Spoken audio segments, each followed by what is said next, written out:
4 კილომდე ტეტრაჰიდროკანაბინოლის შემცველი ნივთიერება ბათუმის საერთაშორისო აეროპორტში ხელის თხევადი საპნის ბოთლებში მებაჟე ოფიცერმა აღმოაჩინა.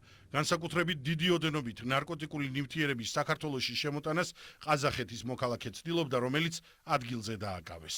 მებაჟი ოფიცრის მიერ მგზავრის, რომელიც ჩამოფრინდა ბანკოკის სტამბოლის ბათუმის რეისით, ბარგის, ხელბარგის და ფიზიკური დათვალიერების შედეგად აღმოჩენილი იქნა თხევადი საპნისის განკუთვნილი 4 ცალი პლასმასის ბოთლი. აღნიშნული საქონელი დამატებით დეტალურ დათვალიერებას დაექვემდებარა, რის შედეგადაც 4-ვე პლასმასის ბოთლში ნარკოტიკული საშუალება კანაფის ფისოვანი მასა იქნა აღმოჩენილი.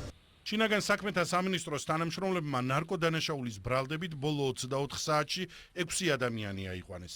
მათ შორის არიან ძმები, მოსაშვილები, ზურაბ ჩახნაშვილი და კიდევ 2 პირი. ირკვევა, რომ ლევან და დავით მოსაშვილებს სიბინდის ყანაში მცენარე კანაფი მოჰყავდათ. კანაფს მცველები დარაჯობდნენ და უვლიდნენ, გაზრდილ მცენარეს კი სპეციალურ საშრობში ახმობდნენ და ნარკოტიკს სარეალიზაციოდ ამზადებდნენ.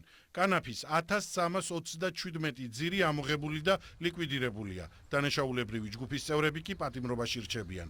5-ვე დუმილის უფლებით სარგებლობს. დუმან მათი ადვოკატებიც. აღიარებს თუ არა დანაშაულს. რა შუამდგომლობა დააყენებს ბატონო? სასამართლოს დეტალებს საქმის პროკურორი გვიყვება. ამბობს, რომ განსაკუთრებით დიდი ოდენობით ნარკოტიკული საშუალების შემცველი მცენარის ჯგუფურად დათესვა მოყვანის კულტივირებისა და რეალიზაციის ხელისშეწყობის ბრალდებით დაკავებულები გირაოს ითხოვდნენ, თუმცა მოსამართლემ ისინი წინასწარ პატიმრობაში დატოვა.